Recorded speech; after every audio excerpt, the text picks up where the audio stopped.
Greetings and welcome to The Thirsty Mage, the podcast that loves to live vicariously through others if it means we get to hear about Japan.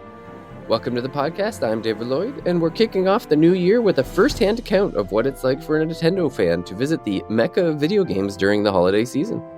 Only days removed from having to explain to the Australian custom agents what a slime is and why she has 3 bags full of them, it's Paige Chamberlain. I did actually have something taken off me at the customs. Oh, really? Food? I bought a pressed 4-leaf clover from a shop without thinking about it, and apparently Vegetation. Clovers do not count as there are some dried flowers allowed, but they don't count. So well, I guess you can bring potpourri, but not luck. You can't buy luck. Yeah. If there's any country that has had its issues with foreign things entering them and throwing off the ecosystem, it's Australia. Yeah, I can see why they'd be so worried about anything coming in. Yeah, they're pretty strict on that. Although I was also seeing some funny ones, like on the way into Japan, where they said that they end, like say, no meat products at the moment because they've had issues. But also there's signs about, I guess, people are smuggling gold bullions into the country or something. Oh yeah, I'm not quite sure what the deal is, but no, that's probably to evade taxes. Yeah, I'm not sure. But yeah, so I went to Japan for just under 2 weeks. Arrived on the 16th, but we basically got through the airport and slept the night. And then we left at night time on the 27th, so I didn't get home till the Saturday afternoon. Obviously that's the first time going to I've been to the Northern Hemisphere before, I think, but yeah, it's a big seasonal change. The day I actually left my hometown, it was 46-degree day. So we managed to escape it because we had an early plane. 46. That was that. Yeah. Is that Celsius or Fahrenheit? Celsius. Big. Oh, 46 Celsius? Yeah, we avoided that. We ran away from that. There was actually, I'd say, early December, probably maybe November later, be good too. Good time of year to visit Japan. It's not too busy. It's like it's everyone and their grandmother's going there at the moment. It's pretty dry and it's not very cold. Like it's like you got to wear your layers, but there wasn't too much. I guess the wind sometimes, but not. It wasn't too bad, actually. And there was even a bit of I guess Japan has a mix of perennial and evergreen trees because there was some that was sort of more like autumn coloured and others were just green and on there still. So that was nice to see as well. Yeah, I guess it makes sense. It's in like the northern hemisphere, so it would get the you get the colds, but at the same time, because they're an island, I would imagine it's like stays within a certain certain temperature just from the heat from the ocean or whatever. I'm not sure, but I'm not a geologist or whatever other things. But it was just a good time. It's just the start of winter. Like one of the places I went to later of the trip was Hokkaido because we went to see snow, and that was the only place where it had snowed at that time. The Northern Island. So it's we specifically went there because, like I was explaining earlier, I've never actually been to the snow. Like there's a few places in Australia that do, but it's most of the country does not at all. So I've never actually. Yeah, that was my first time experiencing it. So we made sure to go to Hokkaido to see that because the other places won't snow until probably closer to I think they say February is where the most snow is. And that's actually when Hokkaido, Sapporo, the main city, has the snow festival.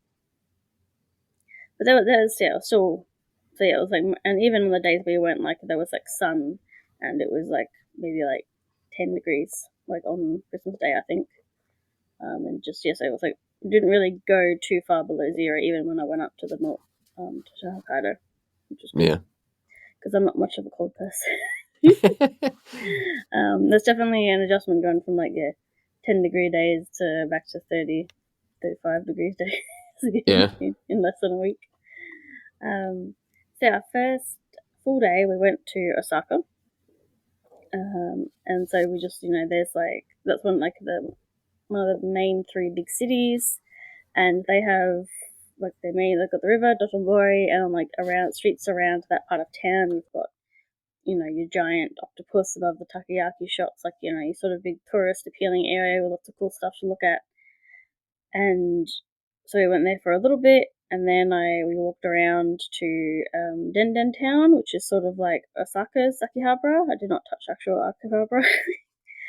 So I went into the Super Potato store, which is like a well-known retro shop. I didn't really buy much there because most of it was pretty overpriced, being the known one.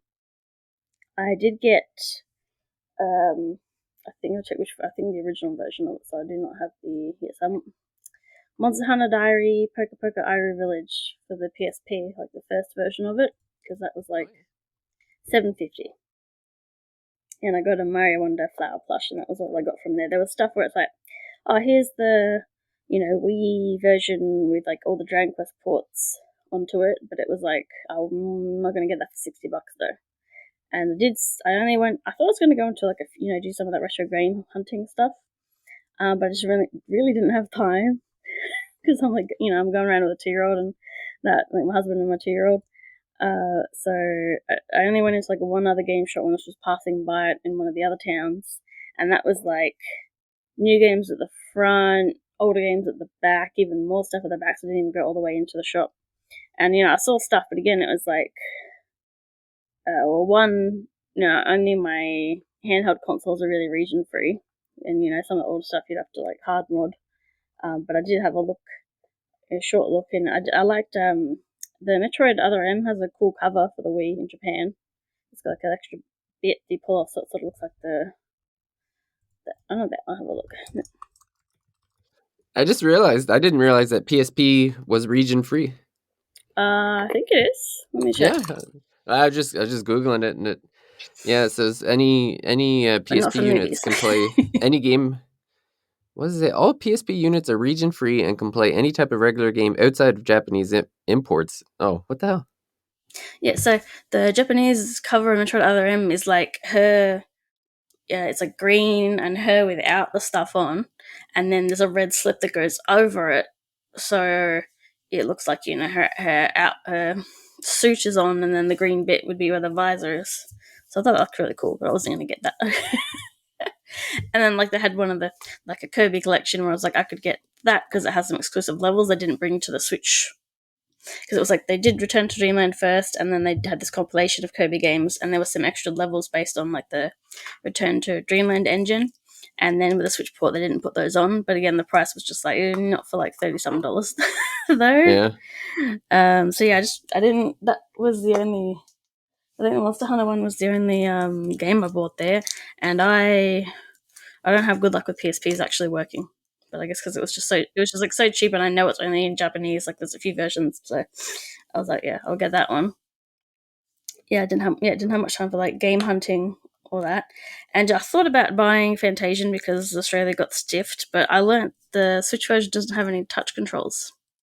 No, it does not. And I can't imagine trying to doing the arc shots and all that stuff without it, especially on a Switch too, because like those joysticks and the Joy-Cons are so finicky. Yeah, I can just imagine somebody with drift trying to do a precise it's shot. not just like the drift; it's just that they're very finicky. Like they're so sensitive. Yeah. Yeah, I would definitely say like the intended. I really think the intended thing to play that game on was an iPad, and having played on an iPad, like it's just it's the best way to. It's the best way to play. Like it's big, it's nice, it's like beautiful, and then the touch, like you can really get precise controls using your fingers because you can do like use 2 fingers to kind of really get exactly where you want to go. It's just it was nice. Yeah. So yeah, I didn't pick up much in like actual game stuff, but I definitely picked up a lot of game merch. I also near that part of town in Osaka was the Dragon Quest Lawson's. So Lawson's is a convenience store, but this one always has Dragon Quest like pictures on it. So then there was like ones for $3 since I recently came out, and a shelf with Dragon Quest merch on it, which I think I got any there. Because some of the stuff I want is like home goods, and then it's like, well, I have to like try and wrap it and hope it doesn't get like crushed in the luggage. But they did something that's common in Japan is these like little coin press medallion things. Like they're sort of Oh yeah, we not have those here. coin, but they do have like those coin things as well. But it's like just like this oval shaped thing. And I got one from that Dragon Quest one because it's like this, one of their Smith guys with their get ups, and it's like him on the anvil. So I got that one, wherever I put it. So I got that from that shop, and it was like very fun. I'm just trying not to like, squeal with excitement while I'm in just a normal shop that people are treating like a normal shop because I'm just seeing all the Dragon Quest stuff in person. And like that I'm was sure they're used to it. There's another English tourist losing their mind. Yeah, there's another like that's just one thing about Japan is just seeing the pop culture kind of everywhere. Like first of all, you land in Japan. The Welcome Japan had like Pikachu and like Pokemon stuff, and then there was stuff with like on the walls that had like Ghost in the Shell, and then in Japan the legal drinking age is 20, or some other thing. Some more modern anime. It's like when eating Japanese food, like hold a bowl of rice or soup in your hand, like manners. Also, lots of nice Christmas decorations. And yeah, just whenever I went into normal convenience stores, like the first one I went to, which is under the hotel, they had blind boxes that I'd really wanted, which was the, in Super Mario Wonder. I don't, but I'll say I You've do. seen so like they have these standees, which like you put down, and then other players can use them as a checkpoint. Oh, okay. So they had blind boxes of them. Although I did actually get the one I wanted first try, so that sort of took the wind out of my sails of buying any more because I got Peach first. Well, hey, that's always good. I got Peach and Nabbit, and then I tried a third time when I found one eventually later, and I got a drill toad. So I was like, eh. And yeah, there's like lots of photo. Like yes, like I went to a domestic airport, and they had like welcome to Japan photo spots. I did that with the kid.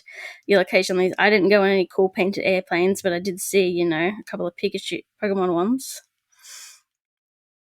And we did a little bit of gachapon on the main street too. So like we do that every so often. I was mostly, I guess, semi disappointed with the selection because like the first place I went, I found one of the ones I was looking for because I knew it had been out.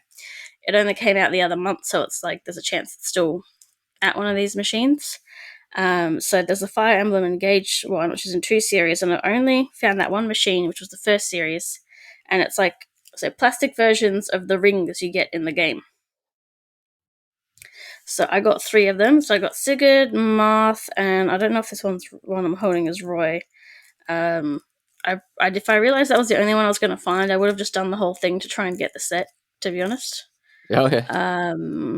People are trying to sell incomplete sets for like so much on eBay, and it's like that ring cost you like $3. $3, like don't you're trying to sell to get out here.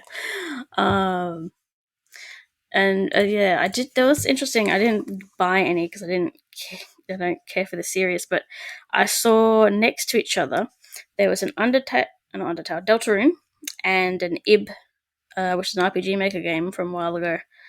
Gachapons right next to each other, and I just thought that was like so crazy that these little indie games have like official little keychain gachapons, and I saw them surprising. in more than a few places. Because some of these I only see one in one place or what have you.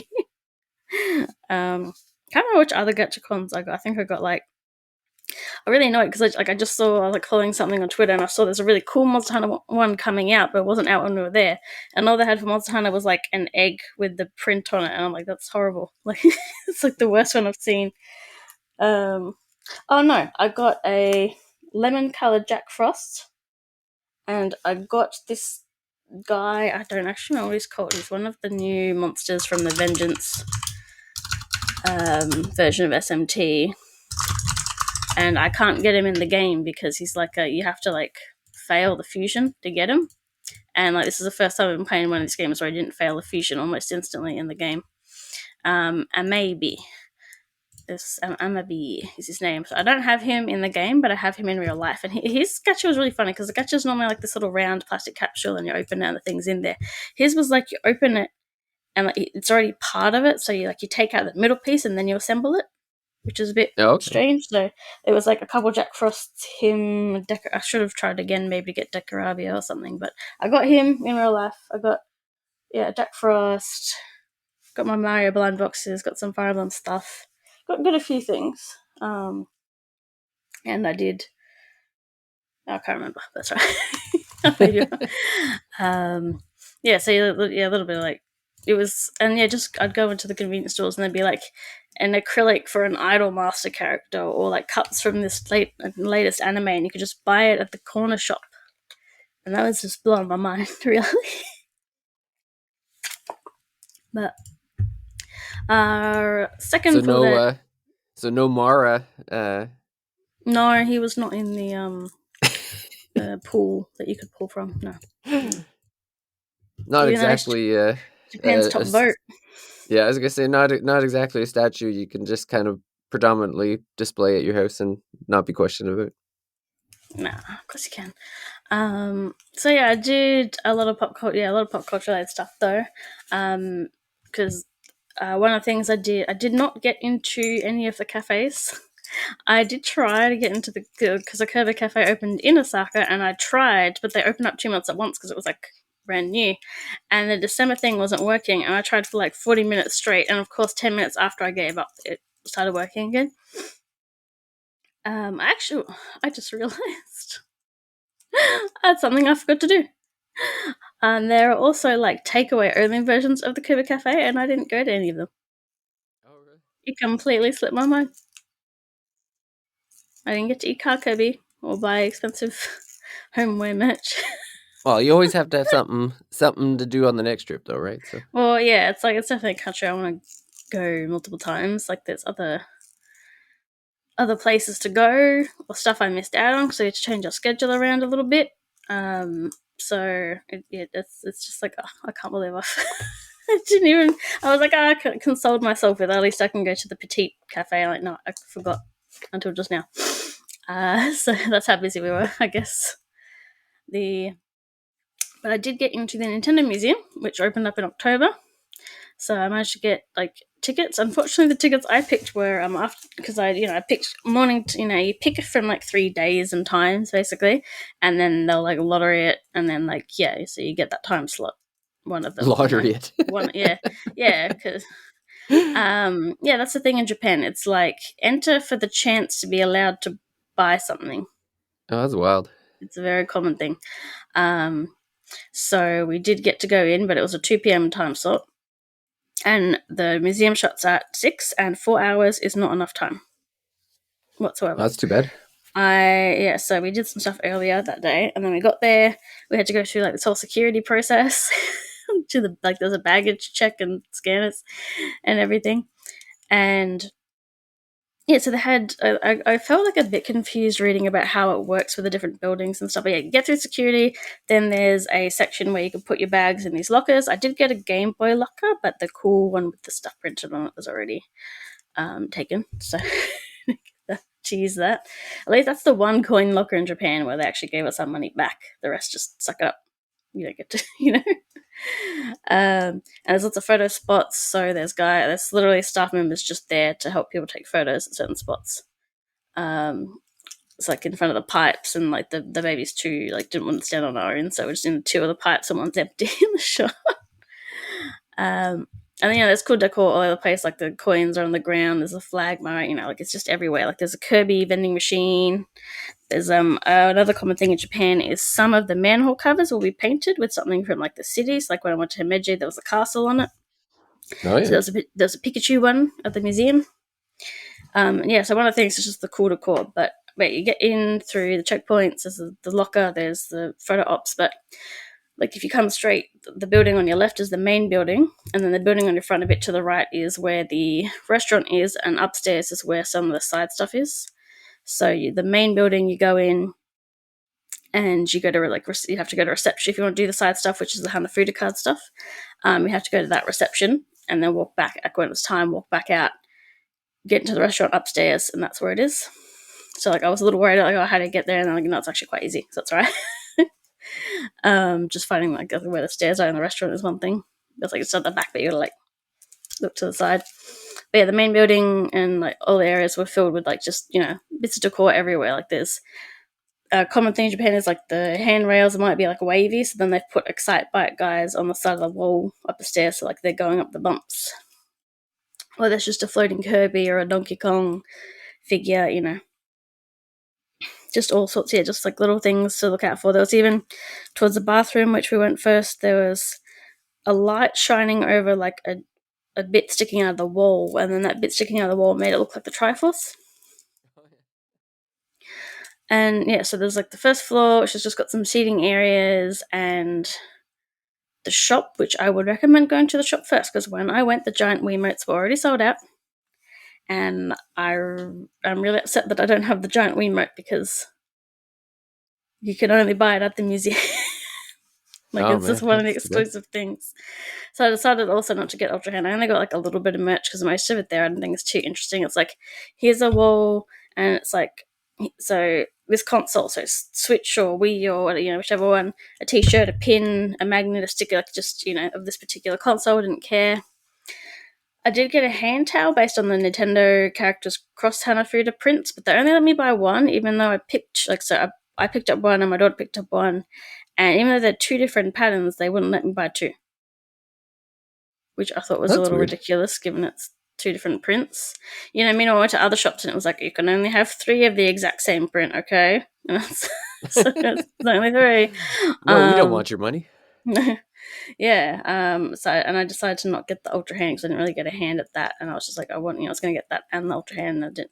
So I got a couple things, like a key, keychain, pin. I was trying not to buy too many keychains, but I still ended up with a lot. Some like little things, but yeah, I don't. The main things I wanted weren't there. So yeah, you got to go through like little. Next to the cool mural is where they like line people in and tell them all the rules, because on the second floor, which is the actual museum floor, you are not allowed to take photos. Oh, buggers. Yeah, so although you also have to be careful, because the floor below it is like where all the cool play stuff is, and on the exit for that, there's also a section where you're not allowed to take photos. So I got told off because I didn't realize, because it was on the first floor. I thought it counted. So the actual museum, I already knew about this, but one thing that's disappointing is there's literally no text, except, there's like sort of, but like there's nothing. I saw something I never saw for the first time, and like, which was like a 3D thing for the Famicom. And like there was no text, like it said what it was, but that was it. There was no text explaining it, which I find kind of ridiculous for a museum to not have that. The setups were really cool though. It was like, each console, and then I think it was basically, I think, only Nintendo published games, obviously, because there was one section in the Wii section. There's a couple games that were like part of called Operation Rainfall, and basically Nintendo of America was just like, we don't want to publish it, so it ended up being Xseed or whoever did publish it. Like Xenoblade and a couple other games, and so where those games are, because they would usually be like Japan version, American version, European version, so you could even see the difference in the names and cover. It had like a sign saying not published by Nintendo in America. Like, there was an actual whole like disclaimer for it, which was very funny. And one thing I kept an eye out for was they didn't have like all the amiibo. So I went back around. So they had some amiibo in like sections per like 3DS, Wii U era, Switch era. They did have one Shovel Knight, but they didn't have the other Shovel Knight ones, and they didn't have any Monster Hunter ones or the Diablo one, which, to be fair, that one's pretty ugly. So I'm wondering if like the Shovel Knight amiibo was published by Nintendo and then the others were themselves, because it seems to be very specifically it was only what they had the publishing, like they themselves, like not necessarily that they made themselves, but that they were the publisher for it. Yeah. So that's a funny. It seems a bit. I don't know. Like, maybe unless there's like a licensing thing that restricts them, but you think like, if you make the amiibo, just sell the amiibo. Like, it seems kind of like, wow, we can't have Cloud Strife amiibos in the Nintendo Museum. I didn't check, but he might be in like, those ones probably are in there, but yeah, like the ones where it was like for not their game. Yeah, only the first Shovel Knight was there. But I didn't write down. I take pictures to check. I did really like the way the cases were though, because it's like here's all the console variants for this, like all the Game Boys, all the all the games that we published on Game Boy, all that together. But there was also different ones where it was like their lifestyle stuff. So, you can see the evolution from Wii Fit to Ring Fit, those kind of games. But, there was nothing saying it, It was, there'd be a couple words, but, there wouldn't be, any descriptions. And there was one where it was, obviously it was about player-created content. So it had, Mario Paint, the Mario 64 the Nintendo 64 disc drive, games, that there was, some user-created games for that. You had just, WarioWare DOI just sitting there in the corner by itself. So, all the way up to Mario Maker 2, that sort of stuff. So it was you could get the idea that it's here's how we've done player generated content and expression in our games through history. And they also, apparently, there's something that was added after all the influencers got their visit, was a little closed off section where they had prototypes. They had the prototype Wii controllers. You had some of the arcade machines. They were just, so they weren't quite done up as neat because it was obviously a new edition. And another cool thing I didn't notice until I was partway through it was on top of a lot of these shelves is TVs playing gameplay footage. And if you're standing under the TV, you could hear that game. And with a couple of exceptions of some really loud ones, you wouldn't hear the game next to you. So you take another step, 2 steps over, and you're hearing a completely different game.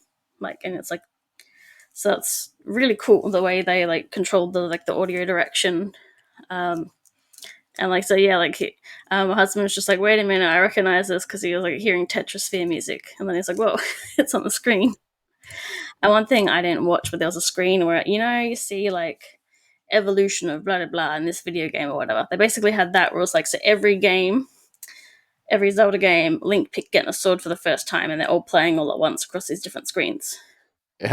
Or and then that would go that would play through, and then they do a different that. I've had a few that went on for a while, so that occupied the baby for a bit while I was having a look. And yeah, they also had their really cool stuff they had a pram they sold, they had these board games and all, but nothing was explained. So it's super cool, but it's also why it's a museum. The only bit that had text on it was a bit around the side talking about the building history and saying this building used to be a manufacturing spot, and then it became a repair spot, and now it's this. So yeah, the actual, just I think they've been around for so long, and they probably got a bazillion historians in there. You think they put a little more effort into the history of. It's just so weird that there not be any little plaques I'm at a museum. It's just really odd. It's great. For people like me, it's great. I don't really need it. But then again, there's a couple of things I saw for the first time and I didn't know what it was. And I'm well, I'm going to have to remember it and then look it up myself. Can't take pictures of it, So there's nothing. I was just going to say, it's not like you can just sit there and Google it while you're there, because you might get some looks or whatever, You might get smacked in the face. Yeah. So yeah, but I did already know about that, but it was just so weird, that aspect of it. And then the floor below is where you get 10 play coins per your little entry card, and I forgot to edit my play card, so I just had generic Mario and not my me on it, which is a bit sad. So but it's certain games cost a certain amount of points. So the Super Scope game, the light gun game, that costs 4 points, and you only get 10. So it's why the hell would you pick that one, right? Yeah. Especially because the big controllers, which is I think is pretty much everyone's favorite, that costs 2 coins per person, but you need 2 people. So but it's off each card, it's only 2, and you could do that at least 5 times. You could do almost all of the game, if you wanted to. And so we did big control. So yeah, we basically thought we looked at the no, first I booked myself to do the painting the Hanafuda cards, but not the playing, because we're dealing with the kid. So basically you go in upstairs to the area and you pick a month and you get to paint 4 Hanafuda cards, and you have a stencil, and so you put it over and you paint over the stencil one color and then the next color, and then you've basically painted the card. I definitely wasn't very good at following the instructions that were written on front of me, so mine's a bit funny looking, but around the edges. But it was really nice and relaxing, and they had the Animal Crossing music playing in the background. And it was meanwhile my husband's just dealing with a 2-year-old that's being forced to be in one spot back in the other building. Whereas I'm just like, this is so nice. I'm just chilling. I did go like, a little bit faster because I go back to them, but yeah, it's just like really a good moment to relax. But yeah, I didn't do the playing Hand of Food, I think, which is another thing you have to, like, separate thing you have to pay and book for. Though here it's like, it's like on the, like, two people, and it's like on the floor, like hologram, but she wasn't sleeping anytime soon, so we didn't do that. And like I said, we only had 4 hours. So after we went and looked at the museum part, then we went to Hatena Burger, which I think some people said it was like, you can't like enter and leave the museum. And like I said, it takes like more than 4 hours if you kind of want to do everything you can. So it's your only option for food other than like some drinks in the vending machine, and it's the most expensive meal I had in Japan. For 2 burger sets and the kids' burger set and the drinks and everything, like not even desserts, just like the the meal sets, $66 Australian. Holy moly! Yeah. So like if you do get a Nintendo Museum, make sure you just like have absolutely pigged out before you get there, so you can survive. Because oh my god, it's so overpriced. It's not that like the burgers are fine. Like some people saying they're over, like they're overrated and like good. Like, it's just that they cost way too much. They're overpriced. That's the actual. Yeah, that's where they get you. One thing Japan has, which we don't have in Australia, is melon soda. I do remember a drink that used to sort of taste like that, but I think it was more intense with the flavoring and like the sugary, like syrup maybe. But yeah, I guess they have like a lighter kind of melon, and I really missed that. So I kept buying melon soda whenever I could because I knew I couldn't get it back back home. And then we went to the play area. So we did 2 goes with the big controllers. We did one of the games with the Wiimotes. We had a Wiimote each, and it was just a balancing game, so that wasn't actually really fun. It's like from a Wii Play game. I should have done, but we couldn't have really, because we had a kid just walking around us for that bit. I don't think we could have done the game where it's 2 people holding the one remote to do the giant Wii remote that's like just under our height to do the game, because she would have just been getting whacked in the face probably. And then we did the big N64 controller, which had Mario 64 on it. I don't know what version they were playing. I think maybe it's like the version that got put on the NS or something, but it's really glitchy. Like Mario kept like triangling out, like his model would become lower poly. And That's funny. Basically it's sort of a boss rush. So it's like you do like one of the bosses, and if you beat him, then you get to go to the next one. And so one person's controlling like the joystick, and the Z button's like on the floor, so like you can just tap it. And then one person's controlling the other buttons, like the camera and the A and B, on this giant N64 controller. And I think we did manage to beat. No, maybe we didn't. I don't remember now. I have to check my. I can check my play records. I think if they're still up. Nintendo Museum. But I did see like the next one was like the. So it starts like shit. Yeah, no. I don't know if it's just a random order. I think it starts with Bowser, and there's like the Thwomp guy, and then I don't know maybe if the Bob-omb is in it or not. From what I was, we're in line waiting for other people. But where do I see my records? Review reserved tickets maybe. The Thwomp fight. Some people got on the top of him, like for a little bit before they slid off, and so I was like, I've never seen that happen in the game before. So something about that version was a bit funny. But yeah, that was really fun. You only get like 2 minutes unless like you beat the guy, and then you can go to like the next thing and you get a little bit extra time. Which meant that like even if the line was kind of big, it wasn't super bad because most people only got about 2 minutes, although I feel like maybe it was more, because no more than 5 minutes. I think maybe it was 5 minutes. Yeah. No more than that, and it kept the line going decently. I felt like the ice cream one went on for a bit too long. I think the least popular one was the Super Mario Bros. Original one with the Famicom controller. That one was like the shortest line, even though my husband reckons that's probably the easier one to do 2-player on. There was also a Wii balance board. I think I'm not sure if that was it. At least there was 2 Wiimote games, a balance board, N64, and that one at least. And then one of the other things we did with the play thing was there's an Ultra Hand game, so you get like one of the old Ultra Hands, and you're grabbing like these Pokeballs to pop in holes. My husband did a good job of it. I didn't get any because that was like near the last end, and my kid was just absolutely throwing a fit. and wanting to hold it herself, so I did not get the hang of it at all. So that's part of why I didn't buy the Ultra Hand, because I just didn't get it. I was like, really, I don't really need this for $75, you know. I did play the baseball game. I don't know what that machine's called, where it's like you're in a little batting cage with this home toy, like, you know, one of their original, like not original, but, you know, modeled after their original at home batting machines, basically. And really? I was a bit disappointed because, like, I knew that you hit them into stuff in the room and stuff lights up, but only one of the things I hit a couple times lit up. Nothing else. I've hit a few things and none of them lit up, so I thought the room I used was a bit disappointing. So that one was really fun, and we also did the love tester at the end because we still had like a few coins. I think he had extra at the end, and that was like holding hands and doing almost like iToy style games because it was like the camera in motion. So, you know, or I guess you'd say more like WarioWare, but, you know, it was like an a PS3 iToy, really. And we got, I can't see, we got like a slightly better score. Well, it wasn't 100% compatibility, but, you know. So yeah, with the 10 coins thing, it's like you can't, even if you're only doing one of the big controller games, you can't do all the options there are. So I think there was like some poetry Japanese game, so I didn't care for that. I obviously didn't do that one.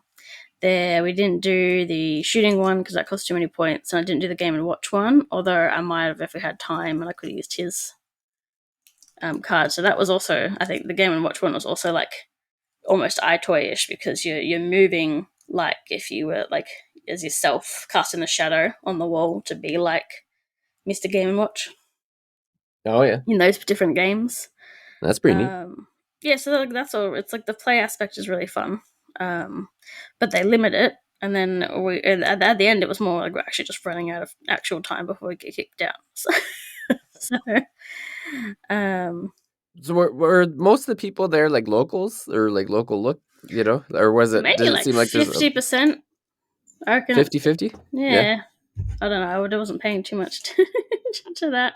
There was other places, like there's one place I went to where it was like almost only like foreign people, where it was like a sumo show, like a restaurant thing. So like that's obviously like, you know, one of these places that clearly is designed to appeal to tourists. Yeah. Whereas, you know, some of the other places I went to, it was sort of 50-50, or it's like, or it's just there's more foreign people here, but like it's still not the majority.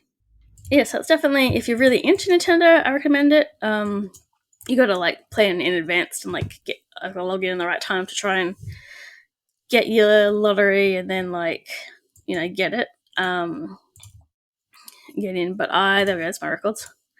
But it was definitely fun. I think, yeah, just try to get it early time because otherwise you can't do all the fun things and look at everything in like a decent amount of time.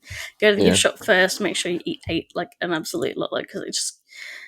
I mean, if you go by yourself, maybe, you know, spending like 20 something bucks on a meal isn't like the worst thing ever, but it's just especially compared apparently to, you have to win the lottery to get in that early though. yes, but yeah, you gotta, yeah, you That's have crazy. to, I forgot what I was saying, but yeah, it's yeah, go to the gift shop first. And you got to pre-book for those Hannah food activities if you want to do those ones. But like, even if you don't get in, you can still spend time in Kyoto. Like we did stuff earlier in the morning. I really underestimated how long time certain things were going to take. So like, we only went to one place in Kyoto in the morning before we got into the museum. When I thought I was going to go to two. So, and don't leave your stuff in the lockers because I had to replace my kid's favorite toy. Because I wasn't Somebody going back. stole a kid's toy? No, I just left it in the locker, and I was not going back to Kyoto again, so I just didn't bother asking if they. Yeah.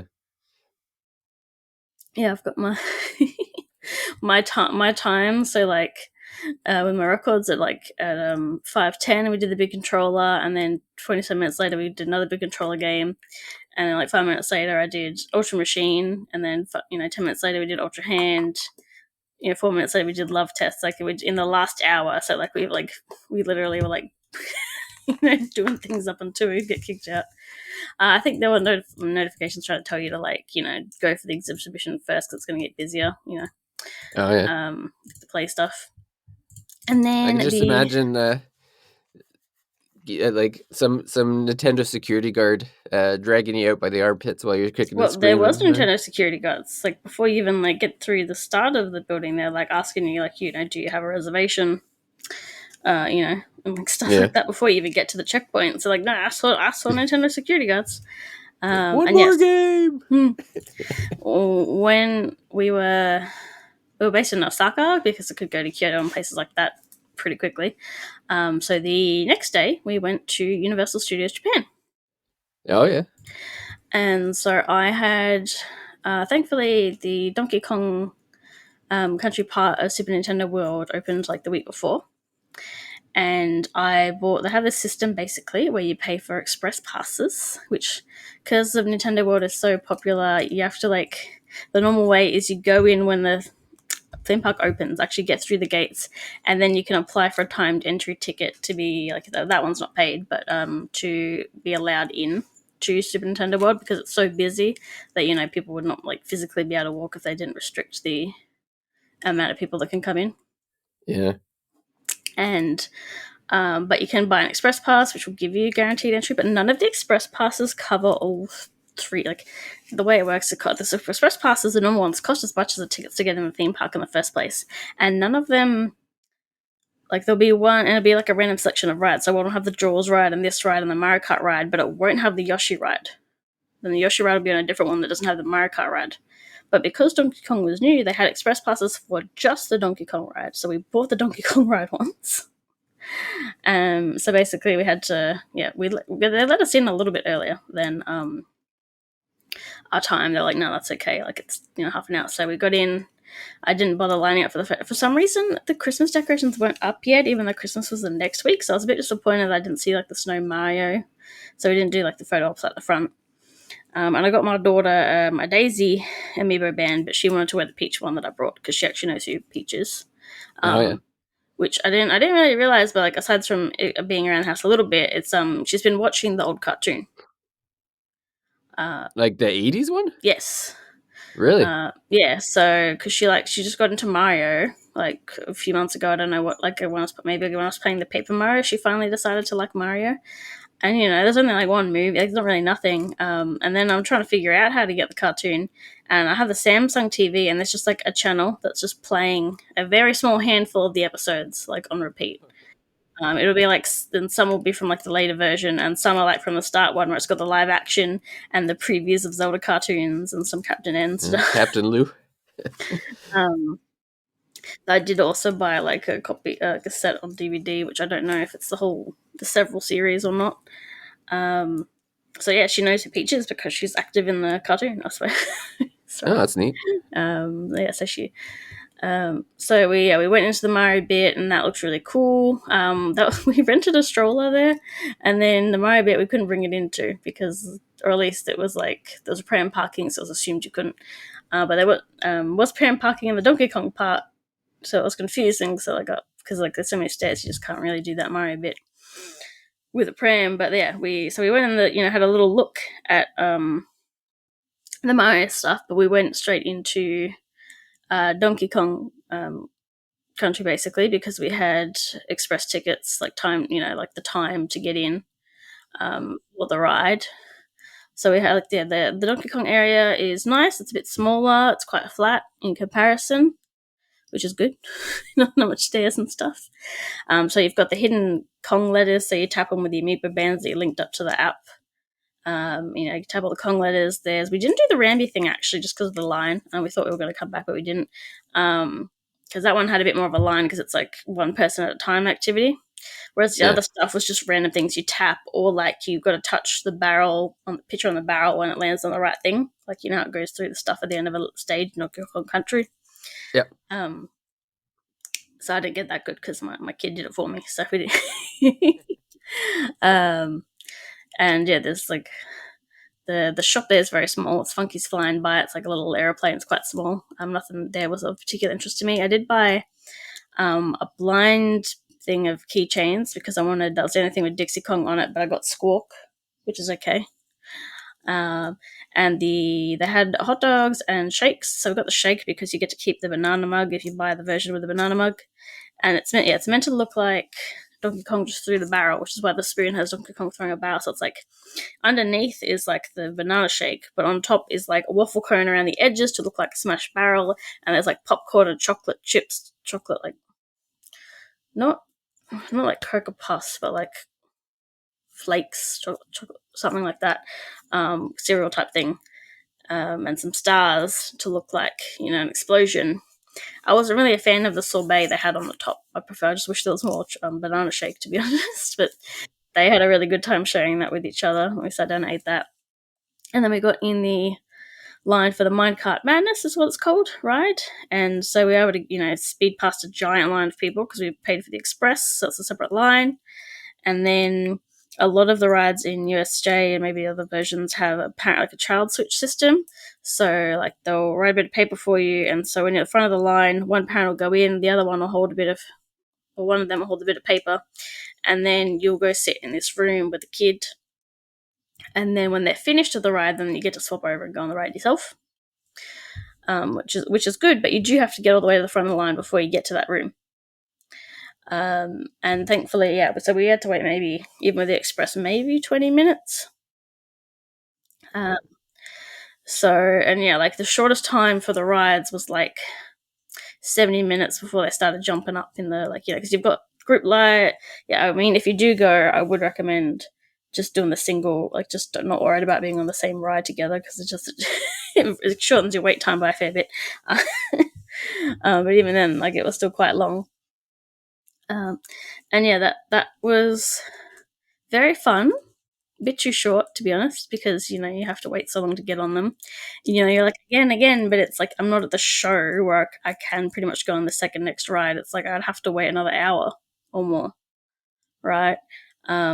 So basically, I think it's a new technology they said. So it's like a roller coaster, but there's no loops. Or it's like a sort of a mini coaster, I guess you'd call it. So you're like 4 people in a mine cart, and they're all just going sort of one at a time. So you're not all connected up together. They're just sending them, waiting, and then sending the next one. And I also didn't get to see the animatronic in the lineup because I think he's further back. So all I could hear was Cranky Kong talking in Japanese, and then occasionally hearing the word banana. I didn't actually end up going on any of the other rides because I was dealing with the 2-year-old. And like I said, the shortest time was an hour, and that's still too long to deal with her. But I did see, I've been watching other videos for years now, and the decorations in the other areas seem the big long waiting lines seem to be a bit more interesting. Whereas Donkey Kong, it was oh, here's a couple pictures, it's gold, here's some fake vines, fake wood, Yeah. Not much, it was mostly just gold, really. We missed some of the things because we got further up to the front. I also imagine that would be really annoying being stuck behind this monologue for ages. But yeah, it goes, and I think it's a new technology where the tracks aren't the actual tracks; it's attached at the side, and the real tracks on the underneath. So there's bits where you jump out of the barrel, and it seems like you're off the track, but you're not actually, off a track. It was really funny because that bit felt like it's near the start, and it felt really anticlimactic, and then the second later it goes faster, you drop and woo. So it wasn't scream worthy, but it was we're going woo and stuff. And then I felt it's almost over, and then one more woo. But yeah, it's pretty short. Unfortunately, because it's super fun, but you just have to go through so much to get to it. I have heard that it is the best ride in the Nintendo World thing, though. So it was at least I paid extra to go on the good one and had fun. We just wasn't gonna I'm I definitely couldn't have afforded it, but I do wish I could have just had someone to babysit her, while we're with her, come with us on the holiday, and then hey, you deal with this thing while we stand in lines for 5 hours. That's when you need a grandparent to make the trek with you, sort of thing. Yeah, well, she already went to Japan the other year or something, so she's gone to Japan twice without me. Too bad. And we went back to the Mario area, and she's been really into Mario, so I wanted her to get a picture with Mario and Luigi, and they said the line is 55 minutes, and we went, no. But towards, like I said, even though I paid for the express, which gave me guaranteed entry, I did apply for the timed entry, and there was still a later time slot, so I put that in just, so we could go check out other parts of the theme park and come back. and maybe get something else to eat, because like that cafe, that's also I need to reserve a time for the Toad Cafe.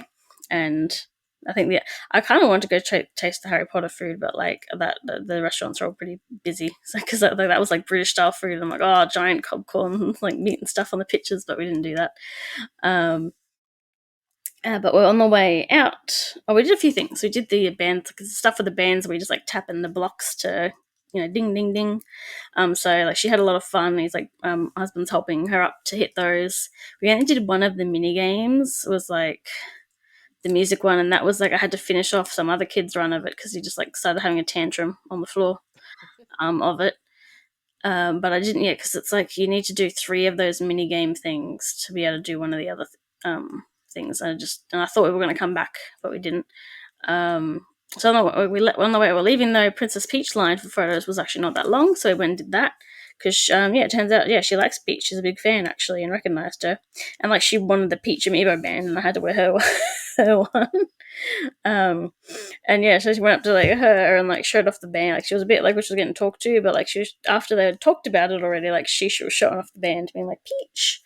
So we got some photos with that, and we picked up the photo, and I got a picture of her in a pram, and she's holding the picture and staring at it, and she fell asleep doing that and was still holding on to it. So I'm very glad that we got to get that photo, and that she was really happy for it, because I was just a bit sad about like, oh, we're probably not getting a Mario photo because it's too long. But it was just as good for her. So that's good. So we went out. Tried to go to like the Sesame Street thing with the playground bits, because like the only playground bit there is, and she just wasn't really into it though, because I wanted her to run around. She did fall asleep while we went to the Harry Potter bit, which was good, because that was so busy. Probably worse because like there's not really anything to do. Like there's a couple of rides you can line up for, and the rest is just shopping. So it was pretty stuffed, and we're trying to buy Christmas presents to make up for not being there. And we did try Butterbeer. I tried the hot one. No, he tried the hot one, and I tried the not hot one. And we went like there's 2 different things of it. So we went to one at the back, and the line was not as ridiculous, because I guess some people they go in straight in and like, oh, Butterbeer, and then it was like, no, the other the other line was shorter at the back that we found. If it wasn't so crowded, I probably would have got myself some like Steam stuff too as well. But we just got to do the present shopping, and we didn't do the Jaws thing.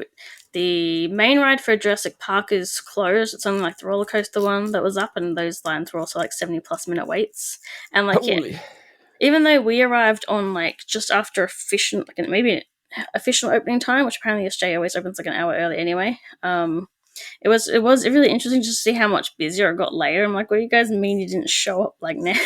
It's like to try and get in the lines and stuff. Like, geez. So I think my eats there were a bit limited. I think I had a meat pie while I was there, which was nice. That was good. So we didn't go any other rides. I did book for that 3 p.m. time, but we were like done with like shopping, going back to shops, because they usually have an anime club on. So at the moment they had Demon Slayer stuff. Like there's like a VR ride, but it's all in Japanese, and like a shop with merch and like statues and stuff.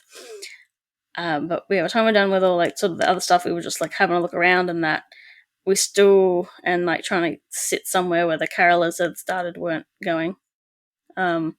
We still had, we'd have to wait an hour, and she was being sort of good, but like I knew she wasn't going to be good like in an hour, and she'd already had like a little nap. So I just ended up deciding to not go back to the Mario thing.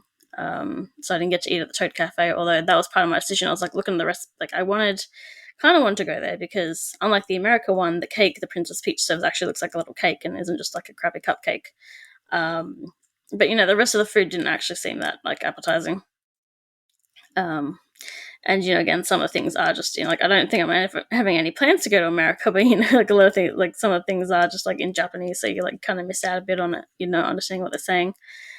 Yeah, I did want to do some of those things, but it was just like the time there where like I checked you can check the ride times on the apps, and they had like doubled, and it was like now 2-hour waits, and it was like I'm not going to chance that that's going to be better at 3 p.m. if like more and more people are showing up later in the day.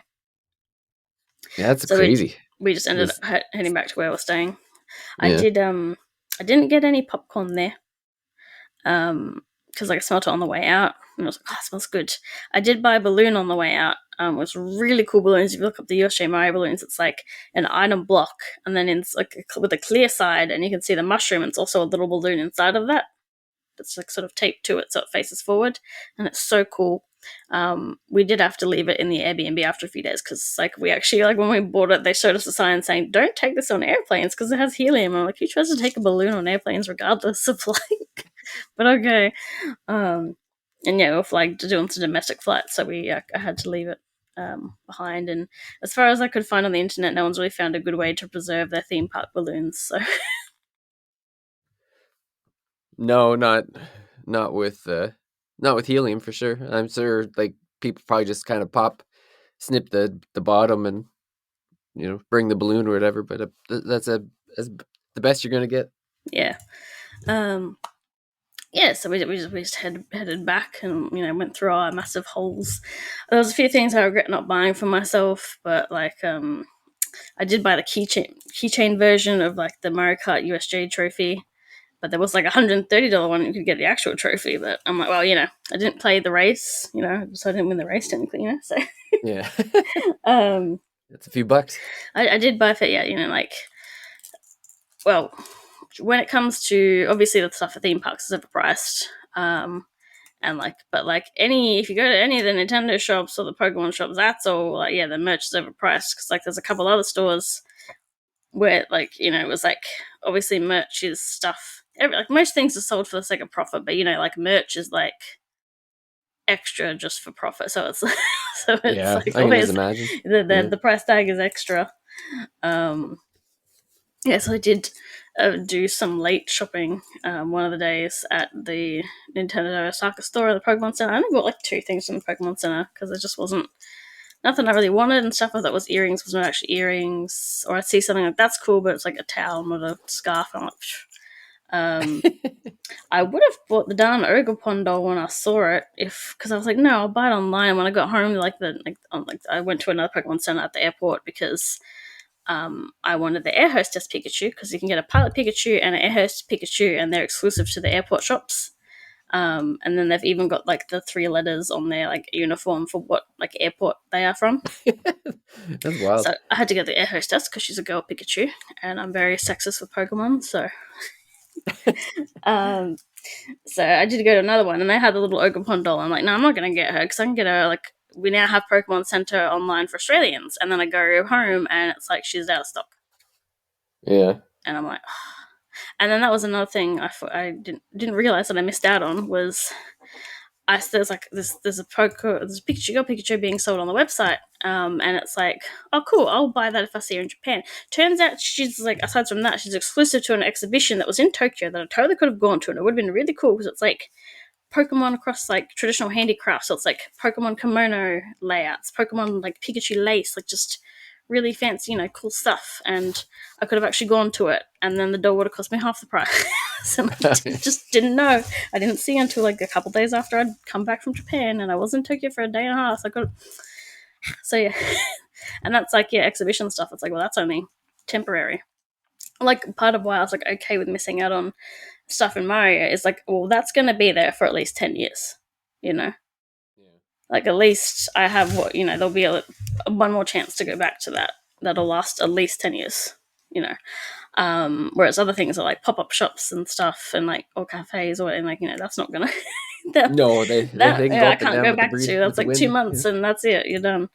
Yeah. And I assume that, that like I did most of the stuff on Nintendo Museum, so I don't feel like I need to go back, but if I know anyone's going back, I'm going to shove $200 in their pocket so they can buy me the Wii remote and a vacuum seal bag.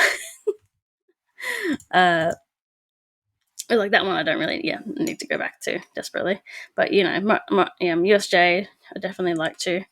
And then the next day we went to another theme park, and I definitely have to go back there because there's multiple things. It's like a little bit away from Osaka is Awaji Island, and like the north side of that is this park called Nijigen no Mori, and there are like little mini theme park stuff inside of it, so you buy tickets per what thing you're going to. So we went for Dragon Quest Island, Godzilla, and the Naruto stuff, but we ended up not doing the Naruto stuff at all, even though I'd already paid for it, because by the time we'd done the other two things, it was like 4 p.m. And we had to figure out, how to get off the island still. Like, we missed the last bus. And that was a whole other thing. If you ever go to Nijigen no Mori, make sure you find what bus you're getting on and you be there on time, because that park there, they ain't waiting for you. You can't walk off of it. Like, it's like a highway circling sort of thing going up. There's no physical way to walk off of it to get to a bus station or a train stop. So we were like, it's like, because it's winter there, it's like getting dark already after 4 p.m. and we're walking around and like, there's nowhere to walk. But eventually a Dragon Quest bus did come to save us and we did get off. But yeah, that's what, and because it's on a little island, or a big island, actually, it's pretty big, but like there was like no taxis aren't here, sorry. Like we were stuck until something came to get us, basically. So that's one thing if you go to Nijigen no Mori on Awaji Island, is to make sure you find out the bus times, get on the bus on time. Because we did take the direct bus there, which meant that we were there an hour later, but it also meant that it took us literally right to it. Like, we got off, and then there was a little golf cart sort of caddy thing, more chairs, but that drove us up to what part we're going to, so we didn't have to do the big walk either. So like, that was, even though we were there an hour later, it was better to just, you going straight there. And yeah, so Dragon Quest Island has been around for 3 years, and so it's a little area, and you go in and you start and you pick a class from a few classes. So I picked Getabout, my husband I think picked Thief, and like, you go in and you've got a little screen, so it's like, I'd say 3DS or Wii era looking models, to be honest. And like, yeah, so you go in and then you get given your quest by the king, and you've got this little medal used just to connect to the screens, and you go in, it's just a little medieval looking town with some Dragon Quest flair to it. Like, the fountain has an onion slime, which, because on Awaji Island they grow onions, the onion slimes are exclusive to Dragon Quest Island. They're not in any other games or anything. So it's like an onion slime on the fountain. There's mini medals, and you touch that and you can collect mini medals. There's like some of the bits my kid didn't want to like pose at the bit where you could like pretend you're a Draki because it's got the wings and stuff. And they say, so you go to an NPC and they'll say, I'm looking for this, and it's in a treasure chest marked like this, and then I go, I've already seen that, and you tap it and like you add it to your inventory, and you come back, fulfill the quest, get gear, and then you have to step out of town into another area where the monsters are, and you tap that in order to fight them. Like, so that's the screen again, in order to fight them you have to strike a pose. And I'm not entirely sure you actually have to strike a pose, because my husband gave up after a while and there didn't appear to be any cameras. So, but it tells you. And then, yes, you do a few quests, and then you get to go to the shrine where you have to fight a dragon, because like, you got to beat the bad guy, but you're not strong enough. So you go fight the dragon, and so there's 2 areas you go in, like the 2 boss fights, and it's like, you're not allowed to record in there. And you go into a separate room, and then they can fit a few groups in it. Like, we've got to assign 2 NPCs to our party, like, on the screen, because it's meant to be 4 regardless. But it's like, there's 2 buttons, and you've just got to like press them in order as they pop up, to deal damage, to just keep trying to do attacks, to beat like both the boss fights. And then like in the final boss, there was one where it's like, all right, mash as hard as you can, and we started mashing like 10 seconds before it actually wanted us to do it. So get a bit worn out. So that was just really cool, just like, you're hearing the Dragon Quest music, you've got medieval looking like little town, the decor, like the NPCs up and stuff. There's the statues of some of the monsters, like the slimes and the killing machine. I was a little confused though, because like I paid for the side quest, and I did the side quest when like popped up and recommended that I should do it, featuring Robin Hood, and I really liked some stuff like in his room there's like curtains, and if you look behind the curtains there's like, those hooded guys in Dragon Quest, how they look. Yeah. You look behind the curtains and there's like the underwear on the clothing line. Gross. That's funny. It was very funny, like little touches like that. And they even had like the statue of like, there's no response, it's just the corpse. It's like there's a little side quest you can do, and that just gives you a bit more to do there. Same kind of thing, but you get a little goodie at the end. And I also I got another equipment upgrade for doing that. So my character didn't look like as much of a clown. She had more of a cute dancer looking outfit on, which was cool. And then we just decided, because like she was doing like that day she was doing really good. Like that was the day she was actually doing a bunch of walking. Like she was enjoying just following us around and stuff. But we decided just to go to the final boss because we could collect all the mini medals, but I just wasn't.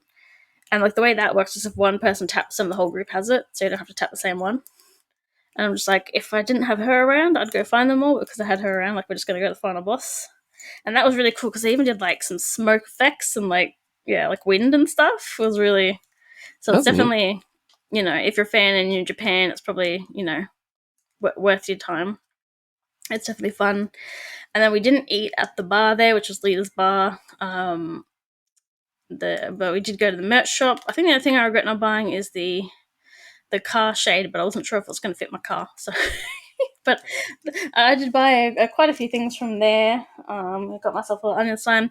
I did actually buy popcorn from the Dragon Quest Island bit because I was like, I'll get the small one. Like that's only rice crackers. I'm like, I think she'll want the popcorn, so I got the popcorn. It was cold though, which was a bit weird, but I guess it still tasted fine. So it was caramel popcorn. You could also have onion popcorn if you want. I did not try the onion popcorn, personally. I would not either. And yeah, like I said, there was other stuff there. So we did the Godzilla thing. Although one warning I have to say for the Godzilla is if you do it and you pay again, there's like 3 tiers of tickets. There's like the basic ticket, the medium ticket, which will give you a side quest, and in the case of Godzilla, I actually bought it for the to get access to the museum, Godzilla museum. And then there's an extra one where you just get like a overpriced backpack or whatever, like as a bonus purchase the kid. I can definitely see why they keep advertising. They have like accommodation nearby, and it's just like it's way too overpriced. But like I can see why they advertise it because it's like, man, yeah, like you get stuck on the island, or it takes quite a while. So like we didn't have time to do the Naruto stuff because like we knew that was going to be kind of physically involved too. So and like I said, which like even if she was behaving good, you didn't want to like push it and deal with her like just having a fit. I remember I have to go back for that. Just didn't get to do it. And there's other stuff that was on. So there was like a Bleach collab where it's like a night walk or a day walk, and it's just like and there's also, we didn't do it, but there was like a little Monster Hunter game as well, which I forgot to kind of wanted to find because I wanted to look at the merch shop. So that's another thing I forgot to do. And some of those are more limited, whereas like the Dragon Quest and the Godzilla and Naruto are more permanent fixtures. And then he saw the cool Zenoga Monster Hunter inflatable and didn't take a picture of it, so I didn't get to see that because I went to do there were some activities you can do depending on like the seasonal. So I did the paint your own slime thing, which was a bit more hands off. It was just like here's your slime, here's the paint, and they just walked back in. Mine didn't turn out very well. I wanted to do a cactuar one, but I didn't check my image beforehand, so now it looks more like a creepy watermelon because I did the lines connecting at the top instead of just over his body, which might have worked. And then I tried to draw a little arm to see if that would fix it, but I didn't like how it looked, so I used water to try and rub it out, so it's just got a weird smudge on his. But he told me to keep it anyway, not to try and just stitch it there. Hey, slime's a slime. I should have just done the snow globe thing that they were doing as well, but that would have been easier. But that was definitely quite fun to go to. We just didn't get to do all the things, even though so you can also just pay for the thing when you get there. Although I got like a little folder holder because like Japan loves those. They're called the clear files as an online purchase bonus. But like they'll even hand you like coupons for some of the other areas. So it's like just go there and like do one, like buy tickets for one, and then see how you're going to do the others. We had food there, which was like at the restaurant had the Godzilla food and the Monster Hunter collab food, and that was whatever. It wasn't as overpriced as the burger, but it also didn't taste as good as the burgers. So, but you're also at least that one you're a bit more free because you can just walk out of the park, and then there's like I think some restaurants and a convenience store like at the front of the park, because it's like when you're in Dragon Quest Island, you're stuck in there until you're ready to leave, and then you can't come back. Or like some of those sub areas, but you did have a little more freedom because it's like inside of a regular park. So if you don't want to eat there, you had some other options. You could go to the Dragon Quest one. And I think there was near the Naruto place. We needed a ticket for that one to get into the Naruto food, I think. So unfortunately, we didn't go there. Didn't try any ramen or do the hand signs or anything. So yeah, that was like I think most of the sort of gaming attractions I went to. I didn't get into the Kirby Cafe, like I said, and kind of bottom line. I did see some cool, last couple of days we were like a day and a half in Tokyo. Saw some cool stuff. Like there was a pop up, like a lot of pop up shops, and one was like there's this artist, which I'm gonna look up the artist. Okay. Did you do the Shibuya crossing? Yeah, I did go there. I got in the line for the Hachiko state photo, like it's a selfie line basically, except I just went in the line so I could take a picture of it without people in front of it. So I didn't do the selfie. There was a pop-up shop with this artist, Mika Picasso, who I think was the character designer for the MC in Fire Emblem Engage, and they do a lot of VTuber stuff. So they had like a Disney collab. So it was really cool to go in there and look at all of that. It was awesome. So that's like one of the benefits. Actually, I went in to look into the Nintendo and other shops there. And I like Pokemon stand, and the second I stepped in the Pokemon stand, I was like, how do I get back out? How do I get out? Like, there's too many people. I can't even look like it. Oh yeah, I'd imagine. Did go to like the Harajuku One Piece store, which had some exclusive stuff. So I got like the cool matching bags for my daughter, which she really likes. They did go, but there was it was a bit easier to find the pop culture stuff in Shibuya because it was like one mall building, and then on one floor was all the game stuff. So the Capcom store was there, so there was Monster Hunter stuff, there was Ace Attorney stuff, there was Mega Man, there was even like merch for Kinitsugami, which was entirely just stickers and clear files, but it was there. No physical of the game, but here's some stickers. Yeah. So it's just really, it's really cool to actually physically go there and see the stuff too. Don't have to, you're already paying for your plane ticket, so that's shipping cost. Yeah. You got to watch out though, because stickers there cost a lot. It's like $5 stickers, man. I did buy a few of one thing because it was like I went to the Himeji Castle, and they had Pop Team Epic stickers with Himeji Castle. So I bought all 3 of those, and that's like $15 on stickers. I think the other pop culture thing I did would be in the airport in Hokkaido, there's Snow Miku Skytown. And so it's a Miku shop. It was actually a bit more disappointing than I thought, but there was a mini museum, which was nice. And I got the Pokemon. There's Miku did a Pokemon collab with like 12 songs or something. So I got the fancy album of that, which is cool. Yeah. There's a lot of things I didn't get to go to. Like I even took a picture of like a shop in Tokyo called Tower Records. Like I would have loved to go there, but I didn't have any time because we had to leave for the plane at 7 p.m. that day. But that building looks really cool. I didn't know it looked like that. It looks so. If you look up a picture, it looks so like not an actual. I don't know when the building was made. 1960. Okay, because like the visuals to me, it almost gives me like in my head like sort of like 80s toys or something. Oh yeah. Yeah. Didn't get to go in there, but like wow, it looked really cool, and I didn't even know it looked cool. So and yeah, like, I'm just talking about because I figured talking about the game stuff would take up enough time, but I did also do other there's also plenty of like non-pop culture stuff there. Like I went to Himeji Castle, I went to see some I spent like half the day before Nintendo Museum in Arashiyama. I went up to Hokkaido to go see snow and see a bear park and just like snow activities. There's also like plenty of that other stuff, and like I got to see the sumo show. It was probably the best food I had there because that was the day I got up at 4:30 to drive at 5 a.m. in the icy, pitch black, snowing weather to get to the airport. Which, as I said to you earlier, but a fun fact for anyone is like wants to rent a car in Japan. Everybody in Japan speeds, so be prepared to get overtaken a lot because the speeds are intentionally very low in most areas. It's a bit, and yeah, even in some of the places where you expect people to behave better are still getting overtaken, and I was like, The most behaved was when I was going like basically down around a mountain, and that was when people weren't overtaking and like obeying the speed limit a bit more. Like I was more, like on the speed limit because it was like, yeah, I'm not playing on this road. I got to experience snow for the first time. Yeah, and like the like I said, because that's the morning I drove to the airport. I was awake, so like we were like half an hour late for the sumo show. But the way it works was like you eat the food and they give like a history lesson, and then the show starts. So we actually arrived just on time, and they like because it's on a hot pot thing, they just reheated the candle, so we got to eat our food while it started. And like that was good because it had vegetables in it, and like I really needed some like actual food. We didn't eat very, aside from like I said, those overpriced theme park type places. We didn't eat very well while we're there. Like we, some days we didn't have breakfast. We maybe didn't have lunch because we were just so like proper lunch. No, You it was know, we're vacation. just so It's okay. busy. You know, going from place Yeah. to place and then figuring out how to get back. Yeah, so it's good to have like a good meal while we're there and not just we went to Macca's like twice I think, Oh yeah.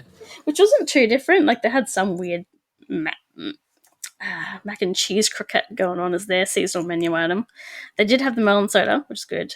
One of the options for the kids' meal was instead of chips, they could have corn and edamame beans. So she liked that because you couldn't tell if it was between that and peas, I guess. um, and like I think the sauces are different. Like I had the McChicken and that tasted a bit different.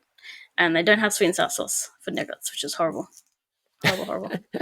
But otherwise, yeah, pretty similar because it's just actually. I ate a lot of burgers while I was in Japan. I even ate Carl's Jr., which I believe is an American chain. Yep. That was a good burger. Oh, okay. A good burger, yeah. I think that was actually, like I said, like that was yeah. If you go into touristy areas, you really don't need to know that much Japanese. Like I just knew whatever random shit I already knew, which was like sumimasen, excuse me, gomenasai, sorry, stuff like that. But like a lot of the staff people in places, they knew at least enough English to, Yeah. you know. And if I had a specific question, I'd pull out the translator, which I think only didn't work one time. Yeah, I Like was gonna say like pictures. the phones, like you Some can get the translators pretty, yeah, like they're pretty advanced now. like so I think one thing didn't translate well, but yeah, I did do the one mistake where like someone asked me for the bag and I said EA, which is supposed to mean no, but like it can also mean like okay, I guess. Oh really? Instead of saying the word for okay, which would mean like no in that Yeah. context, yeah. So I got the bag. Yeah, even though I tried to learn like some of those convenience store phrases, it was still like, oh, they're speaking too fast for me Yeah. to pick up. Yeah, you really didn't need to know much Japanese. And to be fair, there's a chance the person that you're bumping to and saying sorry to in Japanese is a Chinese tourist anyway. So Oh really? yeah, Yeah. they're like yeah. Especially there's so many in Hokkaido specifically. Like they're everywhere we were going in Japan because it's popular, like I said, Yeah. really popular tourist spot at the moment. But like specifically in Hokkaido, we're like up to the snow place near the ski resort, and like bus loads, and it was like just of the Chinese tour, like you know, in these groups and stuff. And I was like, whoa, something about Hokkaido they're really into. So I don't know. I guess Yeah. the same reason we came there to go see the snow and stuff. Yeah, probably. And yeah, Tokyo was like the place I think where we saw the most white people. I'd say like they're around here and there, but it was definitely like more in Tokyo. Yeah. um, yeah, so it's really good. I want to go again, but it's probably going to be a few years so I can do that. But hey, hopefully my kid will be more amenable to doing things. But yeah, like yeah, he can pretty like mostly get away with not knowing too much Japanese. Even the signs are all in English, almost all, like maybe not all the road signs, but like all the train signs. There's like the messages will flick through it, like it'll flick through Japanese, English, Chinese, and Korean. I think. Like maybe if you're going really further out, obviously, and it's good to learn like some things. But it was just like wow, I really didn't could really get by without knowing like anything really. Which I feel like is almost demotivating. It's like actually like I'm like I don't need to learn Japanese to visit Japan. And nowadays all the like the games are almost day one translated, you know? Yeah. I guess a few Well, that yeah, don't even get like localized, but yeah. even the traditionally ones that take forever, like Falcom's doing a better job of getting them out quicker these days, and so yeah, you're Yeah. certainly getting. So Yeah. now it's like oh I'm It's always actually tricky with less motivated to learn. yeah, tricky with the kids because like you know it's easier in a way to go now before your daughter's in school because once they're in school it's harder to take like 10 days off sort of thing. But Yeah, well at least we started pretty much when the Australian school holiday started, so like that's like the 6 week break. Well, the thing is, she's 2 years old, so we had to pay for plane tickets, but that was good because that meant more luggage we could carry, and she had her own seat, And then when we on the 10.5 hour flight from Melbourne to Tokyo, where like I could sort of squish myself in 2 seats and lie on top of me. Thought I was gonna get sleep on the flight back, but I'm like, no. I know. just take a day flight and take the hotel. No, at least it was better for her because she slept, so it was like that was better than the way there. But she was free like pretty much everything else. I didn't have to pay for her for the only theme park I had to pay for her was like the Nijigen no Mori because there's a little Godzilla play area for kids. Yeah. But I didn't have to pay for train tickets or anything else. Well, that's good. So, but it also meant like we definitely. really enjoy something. So. Yeah. Well, I mean, everything sounds exciting. Like it sounds like you had a lot of fun, and I know if I ever left Canada, Japan was the first place I'd want to go, but nothing on the horizon. I didn't even go to the Square Enix shop. I didn't have time for that either. Like, there's a new one in like the area I was in, but yeah. That'd be the first place I'd go, and I'd be pulled out of there kicking and screaming for sure. My first thing of Japan advice would just be to first of all, before you plane tickets, figure out where you want to go and how long it takes to get to places. Because I ended up having to domestic flights to Hokkaido because I didn't think about the fact of how far away things are from each other in Japan. Yeah, I did use like one bullet train, but like that's why some people recommend domestic flights because it's like it kind of costs the same as bullet trains. They're not that they're not very cheap, even though they are good and fast. So it's good like getting back one night, but yeah, or getting from Himeji to Tokyo. But yeah, that was a whole other thing. Make sure you get on the right train, otherwise you're gonna have to carry your luggage through the entire train to the unreserved seats, wait for people to get off, and then you get to sit down. Yeah, but we did get the half an hour earlier, so. I was saying, just know how far away things are from each other, how you can get there. When you're editing on Google, make sure you include the times because trains only run at certain times, or different buses and trains run. Figure all that out first before you book your plane tickets because you're gonna and assume everything you're gonna do is gonna take a lot more time than you think. Like I said, Nintendo Museum for us wasn't enough. We only ended up spending, like I say, a theme park, you're not going to plan to do anything else anyway. But we only ended up spending 5 hours there because we just had enough ourselves. I was originally going to like rent a car in Himeji and do other things, but like the castle and that took us over 3 hours. And then, we had our food and we went back, basically, So just, give yourself, don't try to do more than 2 things in a day. That's, yeah, even that's enough, Yeah. Oh, cool. Well, that's it's exciting to hear about that. It's I'm glad that you got a good solid amount of time in there. Yeah, even though if you didn't quite get everything done, but like I said, it's nice that in a certain way where it gives you another excuse to go back. You keep your list of things and like you said, if it's in a few years, there might be some new attractions and stuff. So, but yeah, that's awesome. Yeah, so cool. Yeah, it's okay. Sorry, and like I said, I think it's a good time of year to go, but definitely we left before New Year's because that's when all the Japanese people have their holiday. Like it's a family holiday there, New Year's. And the prices for hotels were jacked up on Christmas Day because that's a dating holiday. Oh, yeah. Oh, the price difference between the 2 days, like yeah. All good things to keep in mind if anyone's out there and thinking about going or whatever. So cool. Well, this is great. If anyone out there is wants to, if you've been to Japan and want to share your experiences too, hit us up on Discord. Let us know. If you have any questions for Paige, you can again jump on Discord and Paige is around if. There's anything like if you got a trip coming up and you want to ask a couple questions, that's a great place to follow up on anything that sounded interesting.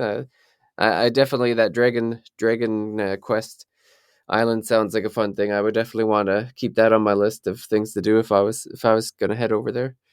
But yeah, that's I'm happy that you were able to share your experience with this Page. I now have a Dragon Quest shot glass.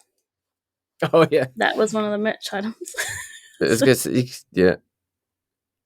You can't leave without one of those. Like there has to be some kind of drinking related to. I saw ashtrays as souvenirs in one place I went. Oh, not really? not the game places, but yeah. Yeah. So, Cool. yeah. All right. Well, I guess this is a good place to wrap things up for this episode. So, again, I want to thank you, Paige, for sharing. And it's so soon after your trip too. Like, yeah, you probably Yeah. barely had time to decompress. No, I to did. I begin with. am glad that I had 2 days between like arriving home and going back to work. But even then, it was like, oh, Yeah. this is not enough. I need my holiday now. Thanks. Yeah. Need that time to unwind. Well, especially I had like a stressful week before I went on the holiday because I was having a tooth emergency out of nowhere. So Yeah. I didn't even have time to get ready, man. But it worked out. No, man. So Cool. yeah. Well, thank you for sharing your experience with us. And yeah, we'll see everyone again. Like I said, hit us up on Discord for anyone who's not there yet. But otherwise, we'll see everyone out at the next episode. Thanks for Bye. coming. Bye.